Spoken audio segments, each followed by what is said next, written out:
Ce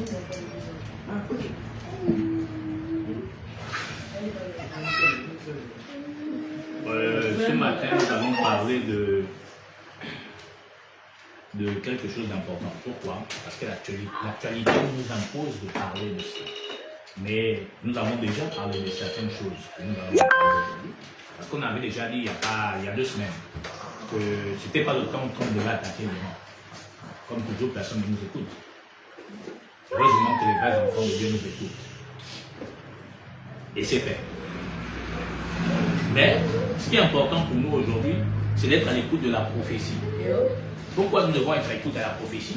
C'est pourquoi je vous ai dit que les prédicateurs de ce temps, entre Grecs, qui se positionnent comme des enfants du Dieu éternel, mais qui en vérité ne le sont pas, qui se positionnent comme des véritables ouvriers, mais qui en réalité ne le sont pas, puisqu'ils positionnent la parole de Dieu dans un cadre social. Et que par ce cadre social disposé par ces faux prédicateurs, que de révéler aux hommes la véracité de l'évidence de la prophétie, ils disposent de la véracité de l'écriture dans un cadre social. Parce que ce que l'homme noir, en particulier ceux des peuples d'Afrique et aussi d'Afrique de l'Ouest, c'est que c'est le bien-être social. Et l'évangile est porté aujourd'hui en Afrique en fonction des besoins sociaux des peuples noirs. Or, l'évangile n'a point été porté dans l'objectif de plaire à l'être humain. Elle a été portée pour révéler au monde entier l'existence de la miséricorde du Dieu éternel par l'acte et l'action posée autrefois par le premier ou les premiers hommes sur la terre.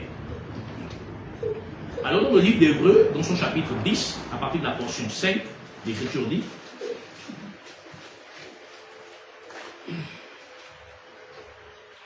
c'est pourquoi Christ entrant dans le monde dit. Christ entrant dans le monde va faire un témoignage, va déclarer des phrases ou des paroles. Et en les déclarant, il dit ceci: tu n'as voulu ni sacrifice ni offrande. Ça veut dire qu'il dit que ni le sacrifice des offrandes, ni les sacrifices des holocaustes ne pouvaient apporter à l'humanité la réconciliation avec son Créateur, la réconciliation avec le divin éternel. La suite. Tu n'as voulu ni sacrifice ni offrande, mais tu m'as formé un corps. Donc, à la lumière de la déclaration du divin éternel, le Christ parfait, c'est-à-dire que l'évangile, donc, ne peut pas être monnayé. Et je disais à quelqu'un hier que le don ne peut pas être monnayé. Dès l'instant que nous monnayons le don, nous sommes déjà en faux. Pourquoi? Parce que ce qui est important dans la vie, quand nous portons un don, c'est que le don se mette au service de ce dont le don a été disposé. Parce que quand Dieu nous donne quelque chose, il ne nous donne pas ça pour nous. Il nous donne pour des personnes bien ciblées selon sa volonté, autant marquées, autant voulues. Et ce sont ceux-là qui vont bénéficier de ce que tu as.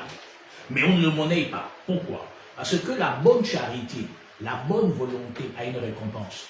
Les apôtres lui disent: mais qu'en serait-il pour nous qui avons tout de laisser, tout abandonné? Il dit: il n'y a rien de ce que vous aurez perdu à cause de mon nom que vous ne gagnerez cela au centre, dans ce siècle et dans le siècle à venir. Car Dieu n'est point juste pour oublier l'amour que nous avons manifesté pour son nom en rendant des services aux saints. Vous voyez que donc en vérité, la charité abondant en nous par la véracité de l'amour de Dieu répandant dans nos cœurs par l'Esprit Saint amènera les uns et les autres à poser des actes de reconnaissance à l'égard d'une action ou d'un acte fait à ton égard. Mais l'humanité a disposé l'Éternel dans une autre façon de faire. Or, Dieu ne se retrouve au point dans leur nature et dans leur magnificence ténébreuse. Pourquoi? Parce qu'il dit ici: tu n'as venu le corps ni sacrifice, mais quoi est-ce que tu as fait? Qu'est-ce qu'il Dieu a fait? Mais tu m'as formé un corps. Tu m'as formé un corps.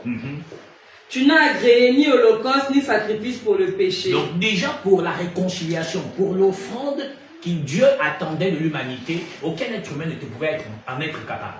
La preuve, c'est que le sacerdoce lévitique sur lequel reposait la loi, donnée au peuple, n'avait que des rituels de sacrifice d'animaux.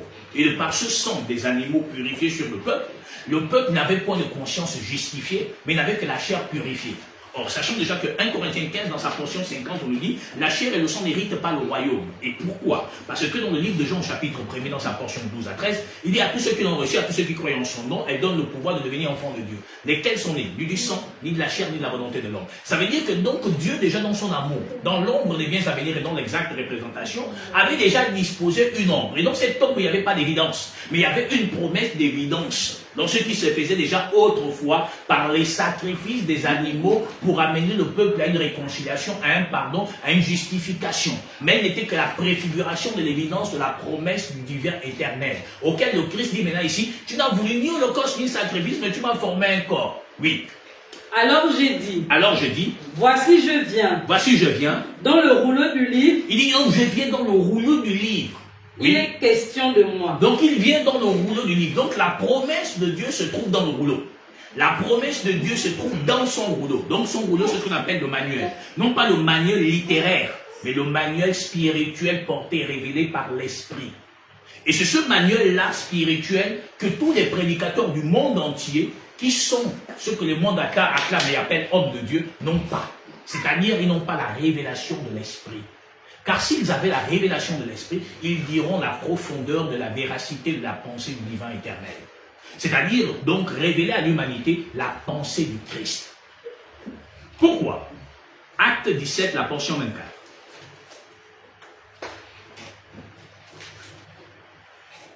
Le Dieu qui a fait le monde. On dit le Dieu qui a fait le monde. Et tout ce qui s'y trouve. Et tout ce qui s'y trouve. Étant le Seigneur du ciel et de la terre. On dit qu'il est le Seigneur du ciel et de la terre. N'habite point dans des temples faits de main d'homme. Donc déjà, le divin nous dit ici qu'il ne peut pas résider dans un temple que quelqu'un a bâti. Ça veut dire que toutes les cathédrales du monde, auxquelles Satan dit Dieu leur a dit de lui construire un temple, Dieu ne s'y retrouve pas. Pourquoi? Mais parce que Dieu qu'on appelle Dieu, Salomon dit de lui, les cieux des cieux ne peuvent même pas le contenir. Il habite une lumière inaccessible. Comment l'homme, avec une intelligence limitée, avec une pensée limitée, peut-il penser qu'il peut construire une maison à quelqu'un dont les cieux des cieux ne peuvent pas le contenir? Voici la pensée qui gouverne les religieux de ce siècle. On peut construire à Dieu une maison. La suite. Il n'est point servi par des mains humaines. On dit donc qu'aucun humain ne peut servir Dieu. Si donc nous ne pouvons pas servir Dieu, que pouvons-nous donner à lui?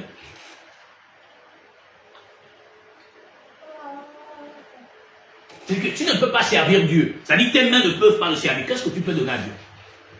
Rien. Ça veut dire que donc Dieu n'a jamais appelé l'homme à le servir. Jamais. Tu me diras, mais comment ça? Mais en vérité, si mes mains ne peuvent pas le servir, qu'est-ce que donc je suis? Ça veut dire quel est mon rôle pour nous? Et Dieu a dit, voici je viens dans le rouleau du livre pour faire, ô Dieu, ta volonté. Ça veut dire quoi? Ça veut dire que donc l'homme que Dieu établit accomplit la volonté de Dieu.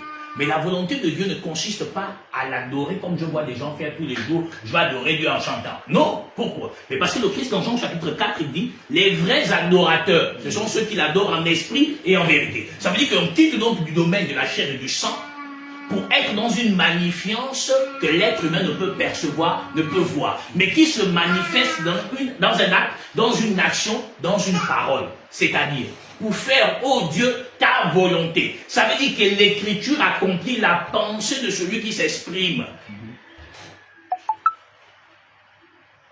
La parole, en français simple, n'est que l'expression de la pensée. C'est pas ça?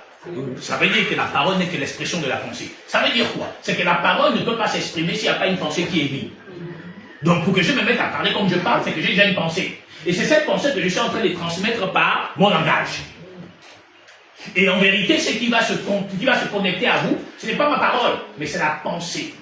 Pourquoi? Mais parce que la parole disparaît.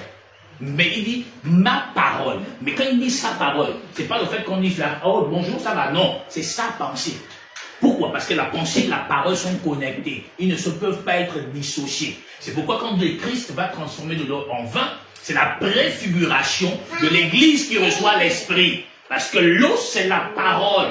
Le sang, c'est l'Esprit. Ou du moins, le vin, c'est l'Esprit. Et donc, les deux ensemble deviennent quoi? Une même conformité, de même nature. Auquel l'Écriture dit dans Genèse 1:26, faisons l'homme à notre image, à notre ressemblance. C'est-à-dire les sept esprits de Dieu se décident de faire un ouvrage qui est copie conforme à leur nature.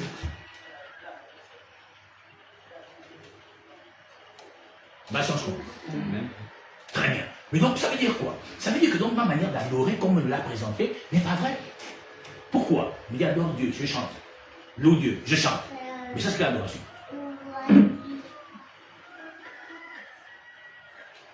Le rôle de la nature, c'est d'être au service de l'homme. Le rôle de l'homme, c'est d'utiliser la nature pour vivre. C'est la vérité. C'est dans la nature qu'on trouve le poisson, on trouve le manioc, on trouve ceci. C'est son rôle de produire ce qui va me servir à manger. Et mon rôle, c'est de planter ce qui va me servir à manger. Ça veut dire que mon rôle, c'est que la nature me nourrisse. Et mon rôle, c'est de veiller sur la nature. Pourquoi? C'est pourquoi vous allez remarquer que, regardez les Occidentaux, vous allez faire un constat, le blanc, ils aiment beaucoup les fleurs. Pas pour la beauté, pour la nature, pour l'air frais, pour l'air pur. Parce que la nature est un système de régénération pour chacun d'entre nous. Allez méditer en pleine nature, vous allez voir que vous allez vous ressourcer. Vous allez voir même que votre compréhension de certains éléments de ta propre identité, de ta propre vie, va être plus simple à comprendre. Donc la nature est utile. Parce que Dieu demeure dans la nature. C'est pourquoi il dit la nature ne vous enseigne-t-elle pas. Tout ce qui existe dans la création a été fait par le Créateur. Et elle est utile pour chaque individu. Sauf que l'être humain a perverti ce qui est dans la nature. Par exemple, le hibou au départ n'a pas été fait par Dieu pour être un animal dont tout le monde crie que oh, c'est un sorcier qui s'est transformé. Mais l'homme de la nuit, lui aussi, l'animal, a utilisé cet oiseau à des fins bien précises, qui aujourd'hui devient redoutable pour beaucoup de personnes. Au départ, le serpent n'a pas été fait pour être terrible. L'homme de la nuit l'utilise pour être ce qu'il est devenu. Ça veut dire que tout ce que Dieu a créé n'avait pas pour but à détruire l'être humain. Mais c'est l'être humain dans son cœur sombre qui a disposé les choses-là dans une autre nature. Et ces choses-là deviennent des choses redoutables et qui se dressent et se lèvent contre nos vies. Parce que dans le monde, il y a deux genres. Il y a le genre animal, il y a le genre humain. C'est-à-dire deux postérités, deux sémences. La véritable sémence, elle naît de la parole. La sémence qui va être anéantie est tirée de la terre. C'est pourquoi donc tu es poussière, tu retournes à ton origine. Tu es céleste, tu repars à ton origine. Mais ce qui repartira à son origine, c'est la parole. Mais la parole, il n'y a aucun instrument, c'est-à-dire il n'y a aucun organe dans le corps humain qui va te détecter que celle-là vient de ta parole. Mais la parole, en vérité, elle naît de quoi? Elle naît en général de beaucoup de salive. La parole vient de la salive. Mais vous n'avez jamais remarqué que comme vous n'avez plus de salive, vous avez même du mal à vous exprimer. C'est de là vient la parole. Ça veut dire quoi? Elle vient toujours donc de l'eau. Donc Dieu se trouve dans sa nature. Et dans cette nature, vous avez les quatre manifestes de la volonté divine. L'eau, la terre, l'air, le feu. Si nous nous connectons à cette évidence-là, nous devenons redoutables pour nos ennemis, pour nos adversaires. C'est pourquoi le Créateur dit, il n'a pas d'ennemi, il n'a pas d'adversaire. Qui pourra l'être? Quelque chose qu'il a créé peut-il régénérer contre le divin éternel? Non. C'est pourquoi dans Lamentation 3, 35 à 37, 38, il dit qu'il ira qu'une chose arrive. Ou du moins quand on viole le droit humain. Est-ce que Dieu ne le voit pas? Ça croit que moi je vais aller dans une assemblée, je vais informer Dieu que mon oncle est un vampireux. Mais Dieu, est-ce qu'il ne sait pas que ton oncle est vampireux? Si. Pourquoi? Mais parce que c'est lui qui permet. Il n'y a rien qui se produit si Dieu n'a pas permis. C'est lui qui en est l'auteur, c'est lui qui le dispose. Quand nous comprenons cela, on comprend que nous n'avons ni adversaire, ni ennemi. Mais nous avons par contre l'homme animal qui a pour but objectif d'anéantir nos biens. Parce que nous sommes des humains, lui il est animal. L'animal a pour but de détruire tout ce que l'humain peut apprécier ou aimer. On dit que on dit l'animal rougit comme un lion, cherchant qui il dévorera. Mes amis, là où nous sommes là, la porte est grandement ouverte. Si un lion ou une panthère surgit là, il ne va pas rentrer là parce qu'il nous voit trop beau. Pour lui, nous sommes du bétail à manger. Il en est de même pour nous aussi. Quand dans nos familles, il y a des lions, quand dans nos familles, il y a des serpents, et rentrant dans toutes les pièces de nuit, voyant des humains, quel est l'objectif recherché? C'est manger. C'est pourquoi nous sommes la proie de ces hommes de nuit. Pourquoi? Parce qu'ils sont des animaux, nous sommes des humains. Et la nature nous enseigne. Nous rentrons dans une forêt, si on tombe face à ces animaux féroces, soit c'est lui, soit c'est nous. Mais Dieu nous a toujours donné l'appareil qui nous permet d'anéantir cela. Mais ça, il nous faut devenir des spirituels. Parce que dans la nuit, c'est le monde des causes. Et dans la journée, c'est le monde des effets. Le monde des causes dispose le monde des effets. Tout se passe dans la nuit. Il t'est arrivé un jour d'avoir un songe où tu vois des événements qui vont arriver et bizarrement ça arrive. Comment tu expliques ça? Comment tu t'es projeté? Comment tu es allé pour voir ce qui va arriver demain? L'Éternel dit qu'il part tantôt d'une manière, tantôt d'une autre, on y prend point garde. dans mes songes comme dans les visions. Donc la lumière te révèle qu'après la nuit, là, voici ce qui va se produire. Mais aussi longtemps que tu refuses la lumière, tu ne pourras pas faire le chemin. Pourquoi? Parce qu'en restant dans l'obscurité, tu ne peux pas percevoir ce qui est derrière. Or, Dieu veut te faire sortir de l'obscurité pour que tu vois ce qui est derrière. Pourquoi? Parce que c'est vital pour toi de comprendre les événements. Or, l'Écriture nous enseigne à comprendre les événements pour que ce qui va se produire dans l'humanité ne vienne plus à nous surprendre. Or, nous avons constaté que nos vies, chaque jour, nous sommes surpris des événements qui nous arrivent. Pourquoi? Parce qu'on est distrait. Tu verras quelqu'un qui marche 10 ans en Christ ou qui dit être un enfant de l'Éternel, mais qui marche, mais il passe son temps dans une situation sociale ou personnelle, il va consulter quelqu'un qui lui-même, sa vie n'est même pas arrangée, qui lui-même n'a rien à y voir avec l'Éternel, qui lui-même n'a même pas l'Esprit de Dieu, mais tu vas lui demander, en fait, par rapport à ma situation, comment je peux faire? Parce que je ne comprends plus. Que peut-il te dire? C'est-à-dire que tu refuses la voie de l'Éternel pour trouver refuge vers l'esprit de l'erreur, parce que l'esprit de l'erreur te donnera la parole ou des paroles en fonction de tes désirs. Mais la chair et le sang n'héritent pas le royaume. Ce qui est affecté en toi, c'est la chair et le sang. Ce qui est affecté en toi, c'est la chair. Mais ça n'hérite pas le royaume. Pourquoi alors me disposerais dans la confusion pour satisfaire quelque chose qui ne peut pas m'amener au royaume, au détriment de ce qui est essentiel à mon bien-être? Parce que beaucoup de personnes dans la vie sont allées se rabibocher avec des choses passées. Pour dire, bon, ça peut être meilleur, ça peut changer, ça peut être bien. Qui a déjà vu une vipère changer? Qui?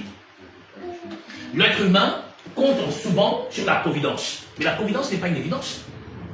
Parce qu'en prenant ta main, on te dit, bon, voici un sac de rivières. On a mis des crocodiles à l'intérieur, des vipères, des tourterelles, des colombes. Dans ton espoir, tu as envie de compter, il met la main comme ça. Tu espères prendre quoi? La colombe. Mais j'espère pas la colombe. Mais ça, c'est l'évidence. Mais l'évidence, c'est pas une réalité. C'est-à-dire, en mettant la main, tu peux mettre la main dans la gueule du crocodile. En la ressortant, tu n'as plus de bras. Tu n'as plus de main. C'est ça l'être humain. Une vipère ne change pas. C'est sa nature de mort. Le serpent a été fait pour mordre. Et donc, quand elle doit mordre, elle mord.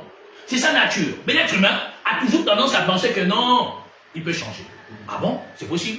Mais l'Écriture nous enseigne que pour que l'homme vienne à la perfection, il faudrait qu'il rencontre la lumière.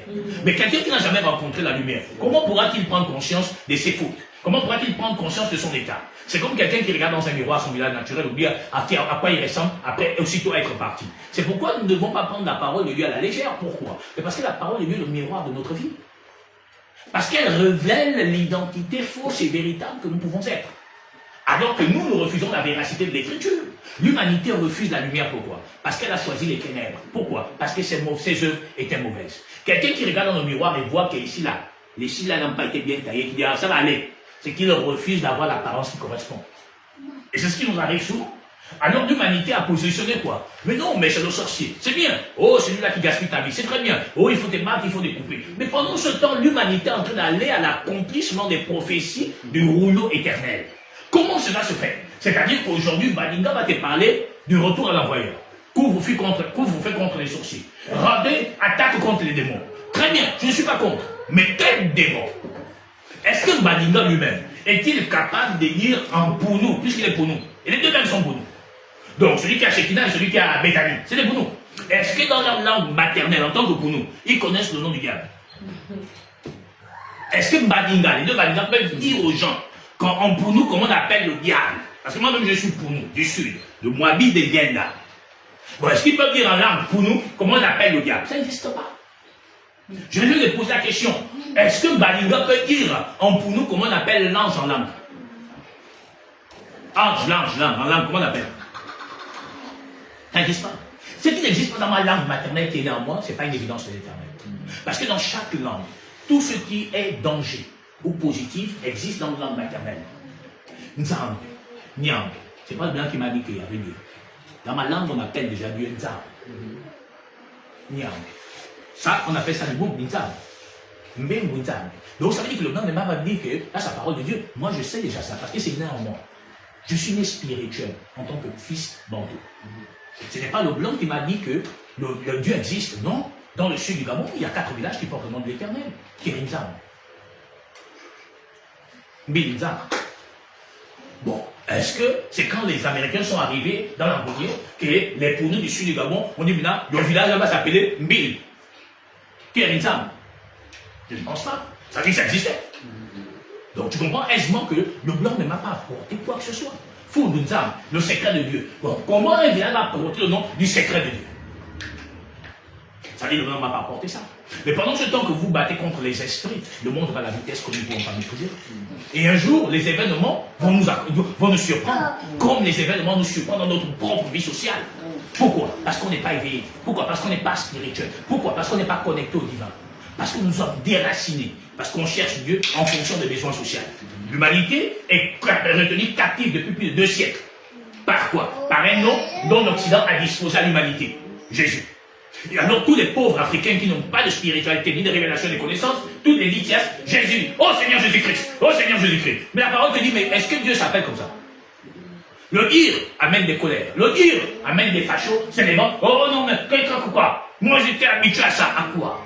À l'ignorance. Parce que le danger de la connaissance, ce n'est pas tant l'ignorance, bien que ce soit l'ignorance, c'est l'illusion de la connaissance. Et l'humanité est dans l'illusion de la connaissance parce que le maître colon lui a disposé dans la religion. 80% du peuple gabonais est religieux, n'a pas de spiritualité comme fondement. Ils n'ont que des assises religieuses, ils n'ont que des dogmes et des créneaux qui les conduisent. Ils n'ont que la disposition du christianisme papal qui les conduit d'une manière ou d'une autre. Car tous les prédicateurs qui disent des assemblées de réveil, eux-mêmes sont nés catholiques.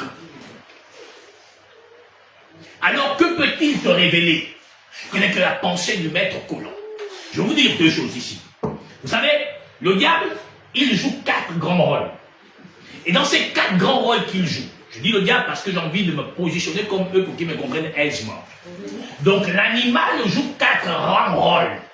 Et c'est les 4 grands rôles dans lesquels l'humanité entière est plongée. Pourquoi? Parce que le Créateur ne peut pas te dire que monsieur, oui, je ne demeure pas dans les temples faire des bédons, mais tu y vas. Le Créateur ne peut pas te dire que la chair et le sang n'héritant pas le royaume, mais tu jeûnes. Le Créateur ne peut pas te dire que les vrais adorateurs doivent m'adorer en esprit, en vérité, et toi tous les jours tu chantes. Tu dis j'ai reçu un don, le don des chantres. L'Écriture dit mais il n'y a que 5 talents que j'ai donnés pour la perfection du corps éternel. C'est-à-dire les apôtres, les prophètes, les docteurs, les évangélistes et les pasteurs. Les apôtres n'ont plus de rôle à jouer. Ils ne peuvent plus exister sur la terre, moins en bas. Je l'affirme et je l'atteste. Tous les hommes qui disent qu'ils sont des apôtres, c'est des maudits éternels. Pourquoi je le dis? Parce que les apôtres ont déjà bâti le fondement. On ne peut pas encore bâtir autre chose du moment où ceux qui existent est déjà là. C'est pourquoi dans Malachie 4:6, on dit ramènera le cœur des enfants au Père. Ça veut dire l'Esprit Saint ramènera le cœur du peuple à la foi apostolique. Mais c'est déjà bâti.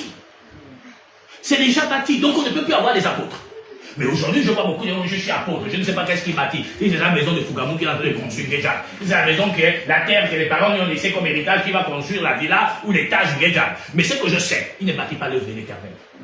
Parce qu'on ne peut être autre chose, ne peut être bâti que sur le fondement des apôtres. Mais il y a des apôtres aujourd'hui. Je ne sais pas d'où ils sortent. Que ça lui tienne. Et il y en a des prophètes, tels que Tatou François et compagnie. Alors lui, c'est le spécialiste de l'argent. C'est le spécialiste que tu vas voir ça, tu vas voir ça. Mais que dit la prophétie? Colossiens, 1 Corinthiens chapitre 13, dans sa portion 2, l'Écriture dit. Et quand j'aurai le don de prophétie. On dit quand j'aurai le don. Donc la prophétie est un don. Qu'est-ce que c'est ce don? La science de tous les mystères et toute la connaissance. Vous comprenez que donc la prophétie est un don qui est la science de tous les mystères et de toute la connaissance. Mais de dire que mon numéro c'est 07, 015, 025, ce n'est pas une évidence.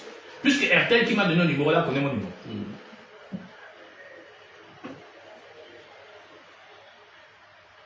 Donc ça veut dire que donc, quand on parle de prophétie, c'est me dire quelque chose dont j'ai ignorance. Mais on dit que la prophétie qui est le don, c'est la science de tous les mystères et de toute la connaissance. Ça veut dire que donc si Tatou François dit qu'il est un prophète, il doit avoir la science de tous les mystères et de toute la connaissance du Créateur. Mais quand je l'écoute, même mon défunt grand-père est 1 milliard de fois plus spirituel que ce gars. Encore qu'ils sont même encore incomparables. Mais mon grand-père n'avait pas la Bible. Il avait la sagesse des temps anciens. L'ancestralité sur laquelle était basé le peuple monde.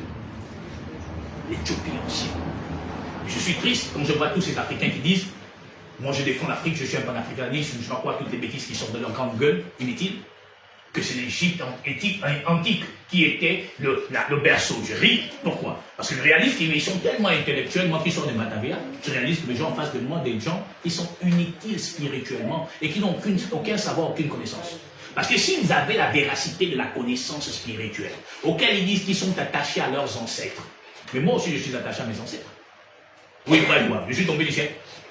Je suis mis de quelqu'un qui est quelqu'un. Mais bien sûr, donc finalement, c'est ça qui prouve que Dieu existe. Pourquoi? Mais parce que j'ai eu un grand-père, j'ai eu une mère, j'ai eu un père, etc., etc. Mon père a eu quelqu'un qui l'a mis au monde, ma mère a eu quelqu'un qui l'a mis au monde, etc. Ça veut dire que donc j'ai un commencement. Mais le commencement ne commence pas par moi, mais ça commence par quelqu'un. Je ne suis pas le premier à porter le nom de Zama. Moi si je crois à mes ancêtres. Ils existent, puisque j'ai un commencement. Et c'est ça qui m'a plu, même que Dieu est vivant. Si donc, eux, qui l'a mis au monde ce premier, ça veut dire qu'il y a quelqu'un qui l'a engendré. Non pas de manière comme moi ou comme nous, mais d'une autre manière. Donc ça veut dire que Dieu existe. Donc j'y crois. Mais la connaissance que portaient ses ancêtres, ce n'est pas celle que je vois dans les réseaux sociaux. Non.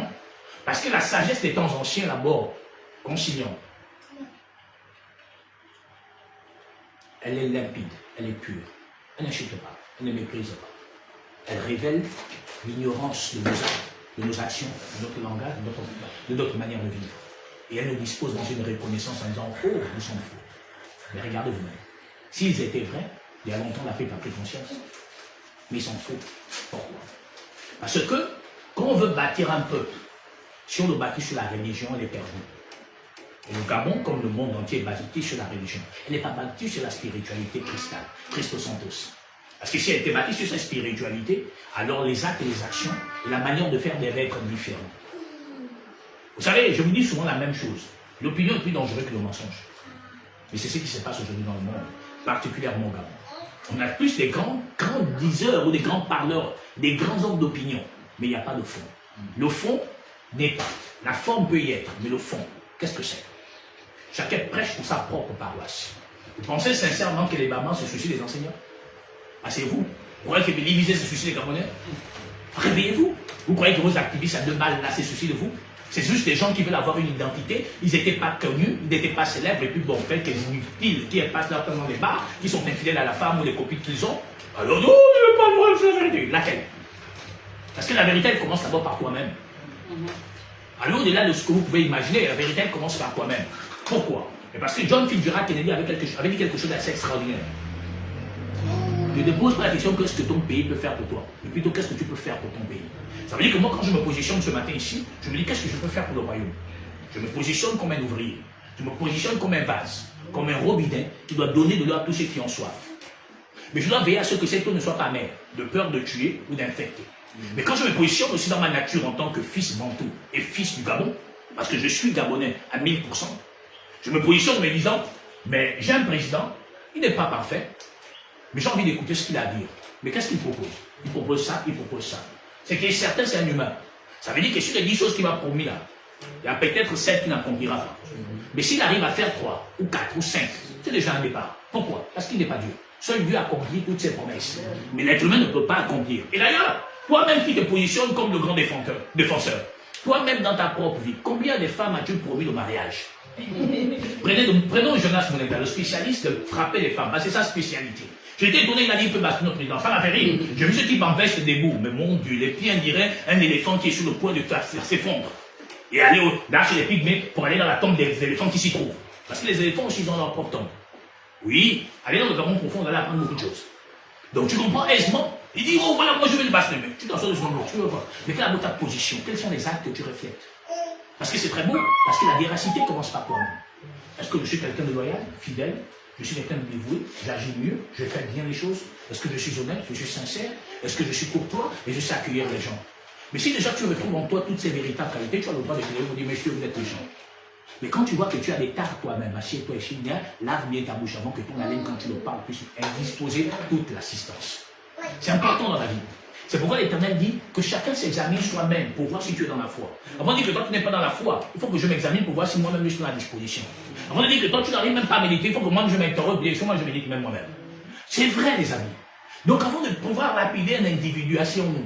Parce qu'il est facile de voir la paille qui est dans l'œil de l'autre, mais difficile de voir la poudre qui est dans la nôtre. On veut aller parler du voisin, mais mon Dieu, il est toujours sale, regarde quoi ses enfants sont. Mais examine la bonne ta mesure, est-ce que tes propres enfants sont propres? Est-ce que ta cour est même nettoyée? Est-ce que ta douche même ressemble à quelqu'un quand il va rentrer, il va dire, oh, la douche là, ça va. Parce que dans la maison, d'abord, ce qui est important, c'est la douche et la cuisine. Parce que quand il vient dans la maison, on la voit souvent, elle sent bon là, donc c'est comme ça ici. Pour éviter ça, il faut te positionner. C'est pourquoi, mes amis, examinons-nous. Et l'écriture a été disposée pour nous examiner. Et donc, quand nous voulons parler de certaines choses, il faut qu'on soit conscient que nous sommes d'abord des modèles, des vitrines, capables d'éclairer, d'acconduire. Et que quand les gens se référeront à nous, diront, c'est un modèle, je m'y appuie parce que la manière dont il fonctionne, ça, c'est pareil que ce que je cherche. C'est pourquoi je donne le Christ. Il a manifesté une nature. Et cette nature est tellement merveilleuse que je ne peux pas me défaire parce qu'elle fait de moi l'excellent que je suis. C'est de moi l'homme loyal et fidèle auquel on peut s'appuyer. Et on sait que non, même en dormant, tant qu'il est là, ça ira. C'est le Christ en moi qui me dispose dans cette nature.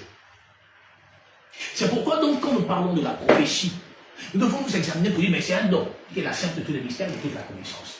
Mais 1 Corinthiens 14, 3 dit, celui qui prophétise au contraire parle aux hommes. On dit donc celui qui prophétise parle aux hommes. C'est pourquoi on a intitulé ça comme tel, être à l'écoute de la prophétie. Mais celui qui prophétise fait quoi? Celui qui prophétise au contraire parle aux hommes, les édifie. Donc quand tu prophétises, tu es en train de parler aux hommes. Tu les édifies. Donc édifier, c'est bâtir. 2, les exhortes. Tu les enseignes. Oui. Les consoles. Donc le don prophétique a 3 rôles. L'édification, l'exhortation et la consolation. Or la consolation, c'est transmettre à l'homme l'esprit. Or Galates 3 nous dit, c'est par la prédication de la foi que l'on transmet l'esprit. Ça veut dire que donc dans cette nature-là, il me faut un consolateur pour que quand j'ai des moments de faiblesse, le consolateur me console pour dire, ça ira, c'est rien. C'est moi qui a permis, il ne faut pas avoir peur. Ne sois pas effrayé, c'est moi qui suis avec toi. Sois seulement intègre et marche devant ma face et tu contempleras ma magnifience. Et c'est pas ce qui est porté aujourd'hui. Pour toi. Habakkuk chapitre 2, dans sa portion 3.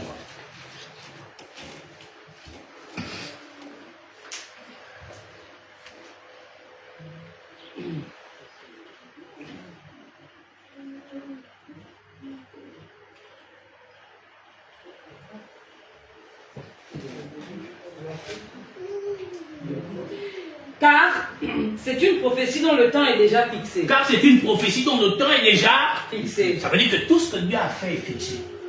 Je dis l'autre jour à quelqu'un, mais moi je suis souvent étonné. Je dis que ma vie ne ressemble à rien et tout ça, etc. Je dis ok. Et mon frère, tu n'es pas le seul à qui la vie ne ressemble à rien. Là, ça dépend de quoi, de ce dont tu parles.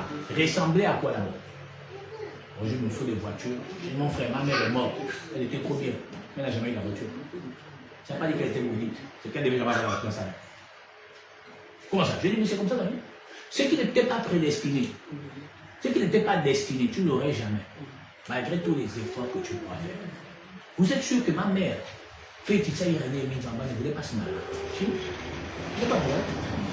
Elle a fait une grande chose, elle ne voulait pas se marier ici. C'était pas pour elle. C'est la vérité, mes amis. Alors je suis souvent étonné, les gens cherchent des maris. Je dis, comment tu te maries pas? Oh non, mais tu ne sais pas, ça donne l'équilibre. Ça m'a fait rire. Je dis, ah bon, ça donne l'équilibre. Oui. Je dis que bon, je vais aller demander aux gens qui sont mariés, ils vont me dire si ça donne l'équilibre. Il ne faut pas être non seulement parce que tu as avec quelqu'un, mais tu sais ce que la personne endure là-bas. Tu ne connais pas. Il y a la réalité du paraître et il y a la réalité du fond. Je dis, moi j'étais conscient dans le péché, je prêche la parole aujourd'hui. Ça veut dire que dans mon destin, ce n'était pas le fait que je sois dans le péché. C'était que plus tard, ce que je deviendrai. Ce qui est utile pour moi. Parce qu'il y a plus de 100 000 personnes, 10 000, qui comptent sur moi, je dois le positionner. Pourquoi? Parce que la magnifience de Dieu en moi sauvera des milliards de personnes. Donc ce que je dois faire, c'est d'être attentif à tout, pour pouvoir ramener au plus grand nombre ceux qui sont prédestinés à la connaissance éternelle. Mais il dit que c'est une prophétie dont les temps sont fixés. Oui. Elle marche vers son terme. Elle marche vers son terme. Et elle ne mentira pas. Et elle ne mentira pas. Ça veut dire que si donc Dieu a prophétisé en annonçant les événements qui arriveront, ce qui est certain, attendons seulement ça arrive. En 2023, le 25 août 2023, on était à la terrasse, on avait coupé Internet, n'est-ce pas? On avait prêché ici. Et ce jour-là, j'ai dit, Ali Bongo va être réélu, il ne durera pas, on va l'enlever au pouvoir. Ça compte. On a dit que ça arrivera, ça arrivera. On nous a dit que non, il arrive, Carmela risque de battre Clinton, Donald Trump, je vous dis c'est le mensonge, Donald Trump sera président. Il est devenu président. Alors, je viens de m'abonner, qui dit être un grand pasteur, il est passé à dire en question, il a dit que non, la fin du monde c'est en 2030. Ça m'a fait rire, je dis voilà un autre autocar. Non, c'est pas en 2030, c'est impossible. Pourquoi? Mais parce que personne ne connaît ni le jour ni l'heure. La fin du monde, personne ne la connaît. Encore mieux, ce qu'en vérité en 2030, c'est pas la fin du monde. C'est là arrivera un grand conflit parce que c'est là où l'animal sera libéré. Parce que ça fait 1996 ans que le Christ est parti. Ça ne fait pas encore 2000 ans. Ça veut dire que donc on atteindra les 2000 ans. Il nous restera en poche 1000 ans. 1000 ans dont nous ne connaissons pas la longueur du temps. N'est-ce pas? Ça peut être, on ne connaît pas. Ça peut être 25 siècles, ça peut être 50 siècles qui sont dans les 1000 ans. On ne connaît pas. Mais ce qu'on sait, c'est que si on se réfère à l'évidence du départ du Christ éternel en d'autres jours, nous sommes à 1996 ans. Il reste 4 ans pour arriver à 2000 ans. Et quand on arrivera à 2000 ans, l'animal doit être libéré. Parce que tout ce qui se passe actuellement, c'est pour nourrir l'animal, pour qu'il puisse se régénérer. Quand on le libérera, il se positionnera comme un séducteur, pas comme un attaquant. C'est pourquoi l'Écriture dit dans le Thessaloniciens, quand on dira paix et sûreté, paix a été déjà dit après les 2 guerres mondiales, il manque sûreté. On n'est pas encore arrivé à sûreté. Pour qu'on dise sûreté, il faudrait que les armes nucléaires répondent. Parce qu'il y en a assez dans le monde. Et ça arrivera. On verra dans l'Écriture. Ça arrivera. Donc quand ça arrivera, et le monde entier, une partie du monde trouvera un chaos terrible, ceux qui resteront diront enfin sûreté. Et quand on dira sûreté, les événements s'enchaîneront pour annoncer la fin de toutes choses. Ce n'est pas en 2030. Personne ne connaît une chose. Mais les événements, la prophétie, la parole d'Habakkuk dit, les choses, c'est un temps fixé. Et ce temps fixé, l'attend, ça arrive. Et nous sommes en train de vivre. Il y a jadis, quand on avait révélé que l'Apocalypse 13 arrive, et nous sommes dans son aboutissement, personne n'a cru. On a dit que le pape arrivera, mais ce ne sera pas un pape noir. Pourquoi? Parce que quand un pape noir sera lu, ce sera la fin de toute chose. Parce que tout doit revenir à son origine, c'est-à-dire à l'Afrique centrale. On n'y est pas encore. Mais on a dit qu'il y aura donc la bête qui sort de la terre. On en parlera. Quand on a dit ces choses, personne ne nous a cru. Aujourd'hui, on réalise que, ils avaient raison. Quand on a dit que le Seigneur ne s'appelle pas Jésus, on a dit on était fous. Aujourd'hui, il y en a beaucoup qui commencent à dire, ouais, on nous a trompés. Bien que d'autres me disent Jésus, je coupe. Je ne sais pas ce qui coupe. Est-ce que tu vois? Oui, sœur. C'est fini? Si elle tarde, attends-la. Si elle tarde, attends-la. Si elle tarde, attends-la. Attendons, nous y sommes. Parce que nous sommes dans le chapitre 13 d'Apocalypse. Donc on est en train d'aller un peu. Matthieu 24. 3 à 4.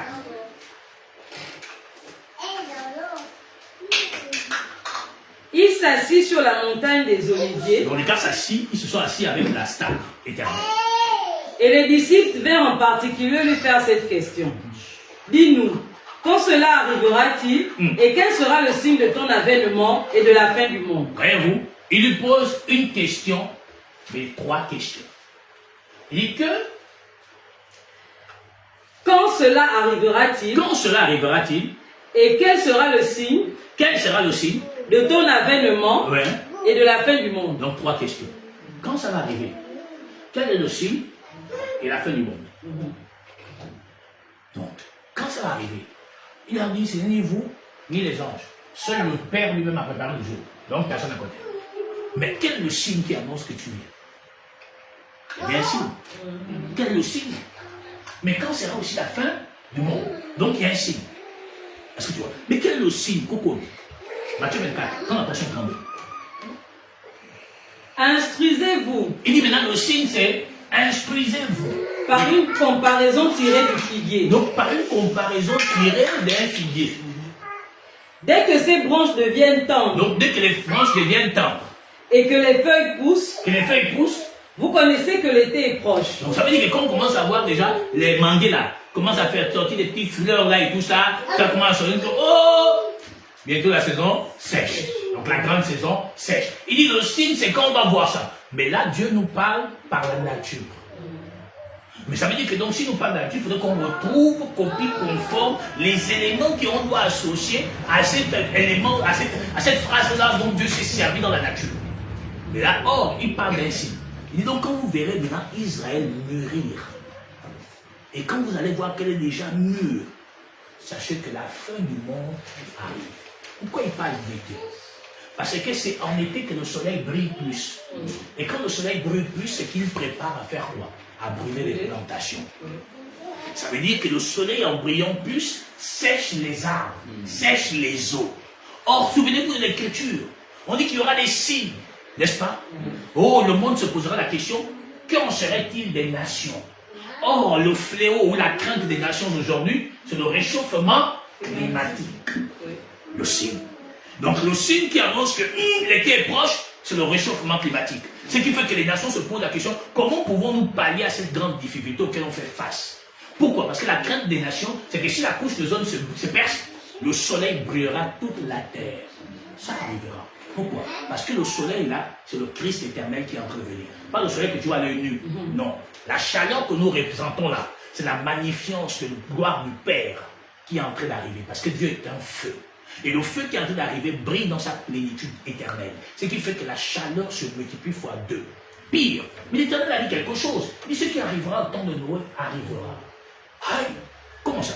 Mais parce que qu'est-ce qui s'est passé au temps de Noé? C'est qu'il y a eu le déluge. Mais aujourd'hui, avec le réchauffement climatique, on nous dit que les océans glacés, à Palestine, sont en train de fondre. Et l'océan augmente de 30 cm chaque jour. On va où? Si donc l'océan ne fait que augmenter, elle finira par faire quoi? Surmerger. Surmerger. Donc la parole n'a pas menti. On y est en train d'aller. Un peu. Et pendant ce temps qu'on doit parler de ces choses, on te parle de ton grand-père qui est infirme. Qui sera en sorcellerie tous les jours. Excusez-moi. On sait qu'il est infirme. Mais quand il sort la nuit, il n'est plus infirme. Non, on ne pas que la nuit. Mais on te dit que lui, là, il ne peut rien te faire. Pourquoi? Parce que lui qui t'a donné le pouvoir de marcher sur les serpents, les scorpions, et sur toute la puissance ennemie, rien ne pourra te nuire. Ça veut dire que c'est nous-mêmes qui laissons cette influence nous atteindre. Par quoi? Par la peur. Et j'ai dit l'autre jour à quelqu'un, mais est-ce que tu sais que les émotions sont la cause de ton échec? Les larmes. Quand tu pleures, quand tu penses, quand tu es confus, quand tu es en colère, c'est des énergies que tu dégages. Et l'ennemi se charge à récupérer cette énergie et il te frappe parce que tu deviens faible. La personne m'a répondu, donc on ne peut plus pleurer. Je dis, mon Dieu, qui passe son temps à pleurer sur la terre? Remarquez souvent les gens vont pleurer. Si ce n'est pas un décès, c'est souvent le béguin. On l'a plaqué.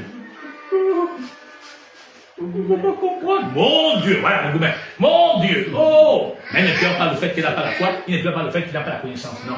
C'est parce que Marc, Tom Cruise, Brad Pitt l'a abandonné. Ou dans le Campbell. Ou Sidney Bradford l'aurait abandonné. Oh yo, eh bien, Brigitte Macron. L'aurait laissé. Là, il commence à pleurer.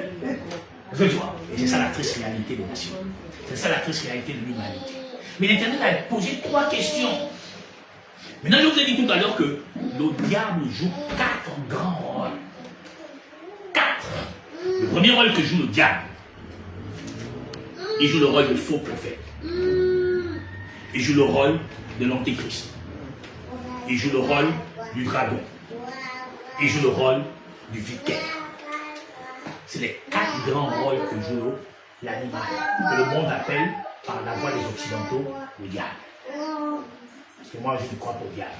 Je sais qu'il y a l'animal qui déroute et qui confond les vies des gens tous les jours. Mais le séducteur, le grand séducteur qui arrive, il est déjà même dans ses prémices. Mais le diable joue comme 4 grands rôles, ce dont vous appelez le diable. Il joue 4 grands rôles. Le premier rôle qu'il joue, c'est le faux prophète, l'antichrist, le dragon et le vicaire. Le vicaire est déjà présent, puisque le vicaire ici est présenté par le pape, celui qui se positionne comme le remplaçant du Fils de Dieu, celui que l'humanité appelle Saint-Père, le souverain pontife. Voyez-vous? Donc, il est déjà là. Le faux prophète est déjà là. Le dragon est déjà là. Pourquoi? Mais parce qu'Apocalypse 13 nous dit, Apocalypse chapitre 13, prends partie de la portion 1.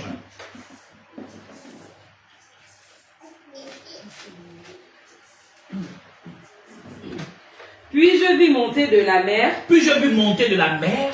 Une bête qui avait 10 cornes. Qui avait 10 cornes. Et 7 têtes. Et 5 têtes. Et sur ses cornes, 10 diadèmes. Et sur ses cornes, 10 diadèmes. 10 diadèmes. Et sur ses têtes, des noms de blasphème. Et le nom de blasphème, oui.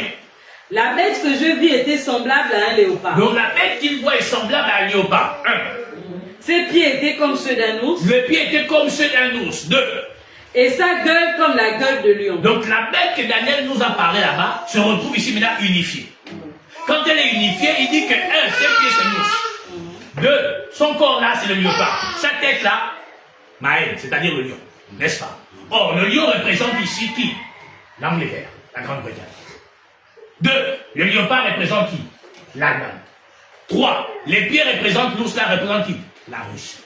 Que la terre, ou sinon l'Afrique de l'Ouest, surtout les petits égarés de l'Afrique de l'Ouest, les Maliens, les Burkinabés, ils sont là. Oh, oui, Poutine. Je dis, l'autre jour ici, je vous avais dit que Poutine ne peut rien, parce qu'il est dans la matrice.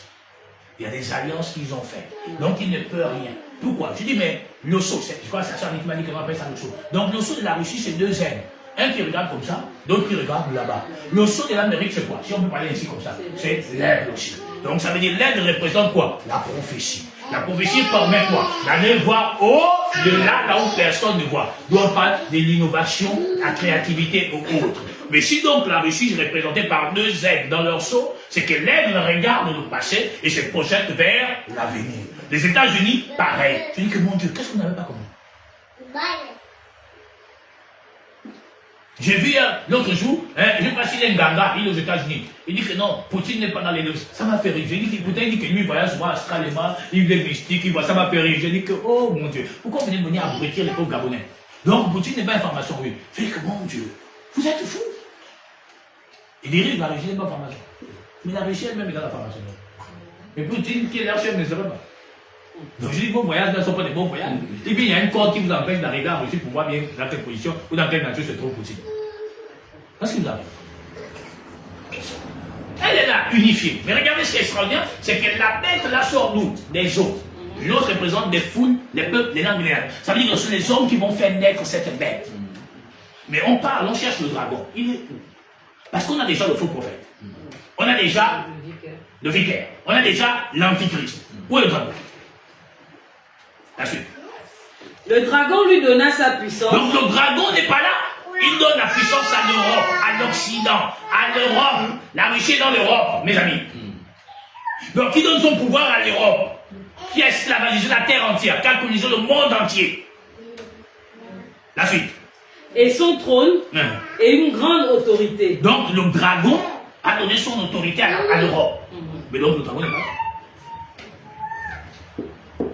Donc il manque le dragon qui doit arriver. Mais s'il vient dans sa nature, le dragon, tout le monde fuit. Il doit venir dans sa nature de séducteur.